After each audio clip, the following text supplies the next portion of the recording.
नमस्कार। भारत यह सिर्फ एक देश नहीं है, बल्कि कहानियों, परंपराओं और उत्सवों का एक जीता जागता संगम है। आज हम भारत के कुछ ऐसे अनोखे और शानदार त्योहारों की दुनिया में उतरेंगे जो शायद दिवाली और होली से भी कहीं ज्यादा दिलचस्प हैं। जरा सोचिए, एक पूरा का पूरा शहर 11 दिनों के लिए एक बहुत बड़ा स्टेज बन जाए, जहां हर नागरिक एक कलाकार हो और एक पूरी पौराणिक कथा आपकी आंखों के सामने जिंदा हो जाए। नहीं, यह कोई कहानी नहीं है, ये भारत के एक असाधारण उत्सव की हकीकत है। तो आज के सफर में हम क्या क्या देखने वाले हैं। हम शुरुआत करेंगे दुनिया के सबसे बड़े स्टेज से, फिर जानेंगे कि कैसे त्योहार अलग अलग संस्कृतियों को आपस में मिलाते हैं।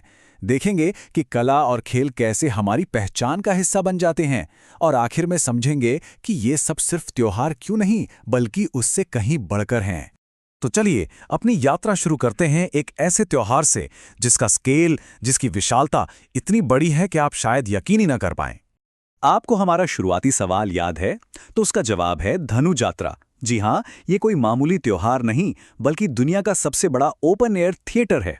इतना बड़ा कि इसका नाम Guinness book of world records में भी दर्ज है। ये त्योहार पूरे 11 दिनों तक चलता है, और इन 11 दिनों के लिए उड़ीसा का बरगढ़ शहर पौराणिक मथुरा बन जाता है और पास की एक नदी यमुना नदी में बदल जाती है। और सबसे मजेदार बात क्या पता है?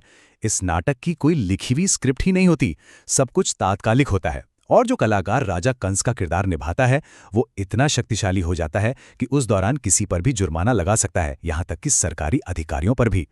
तो हमने देखा कि त्योहार कितने विशाल हो सकते हैं। अब देखते हैं कि ये त्योहार देश के अलग अलग कोनों और संस्कृतियों को एक धागे में कैसे पिरोते हैं। देखिए, संस्कृति मंत्रालय ने माधवपुर घेड़ मेले के बारे में कहा है कि ये भारत की सांस्कृतिक विविधता और जीवंतता का एक अनूठा उत्सव है। और ये बात बिल्कुल सच है, क्योंकि ये त्योहार एकता का एक कमाल का प्रतीक है। ये मेला भगवान कृष्ण और अरुणाचल प्रदेश की राजकुमारी रुक्मिणी के पौराणिक विवाह का जश्न मनाता है। अब आप सोचिए, कहाँ पश्चिम में गुजरात और कहाँ सुदूर उत्तर पूर्व में अरुणाचल प्रदेश, हजारों किलोमीटर की दूरी एक त्योहार के जरिए मिट जाती है। यह एक भारत श्रेष्ठ भारत पहल का एक जीता जागता खूबसूरत उदाहरण है, जहां कला और परंपराएं मिलकर भौगोलिक दूरियों को खत्म कर देती हैं। एकता का एक और जबरदस्त उदाहरण है नागालैंड का हॉर्नबिल महोत्सव। इसे ऐसे ही त्योहारों का त्योहार नहीं कहते। ये एक ऐसा मंच है जहां नागालैंड की सभी जनजातियां एक साथ आती हैं, अपनी अनोखी संस्कृति, अपना संगीत और अपनी परंपराओं का प्रदर्शन करने के लिए। और इसकी लोकप्रियता तो बस बढ़ती ही जा रही है। अपनी 25वीं वर्षगांठ पर यहां आने वाले लोगों की संख्या में 34% की भारी बढ़ोतरी हुई।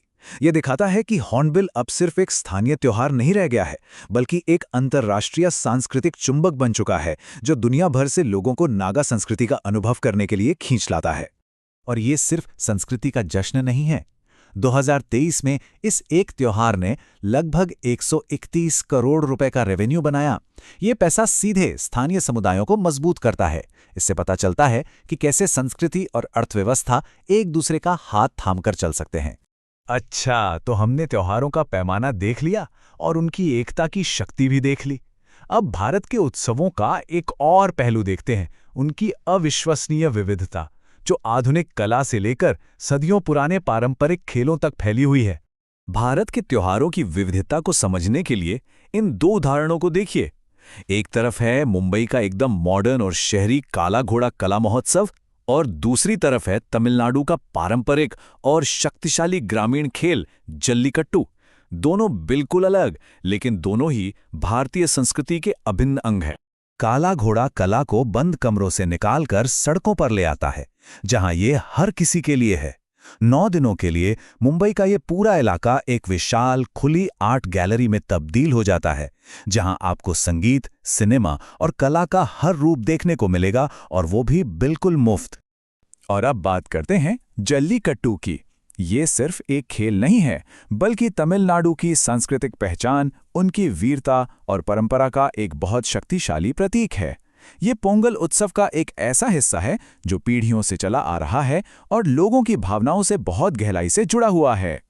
तो हमने त्योहारों का विशाल पैमाना देखा, उनकी जोड़ने की ताकत देखी और उनकी अविश्वसनीय विविधता भी। लेकिन इन सब का असली मतलब क्या है? असल में ये त्योहार सिर्फ मनोरंजन से कहीं ज्यादा हैं। देखिए, भारतीय संदर्भ में त्योहार का मतलब सिर्फ छुट्टी का दिन नहीं होता। ये संस्कृति को जिंदा रखने का एक तरीका है, समुदाय को एक दूसरे से जोड़ने का एक जरिया है, अर्थव्यवस्था को गति देने वाला एक इंजन है, और सबसे बढ़कर उन कहानियों का जश्न है जो हमें हमारी पहचान देती हैं।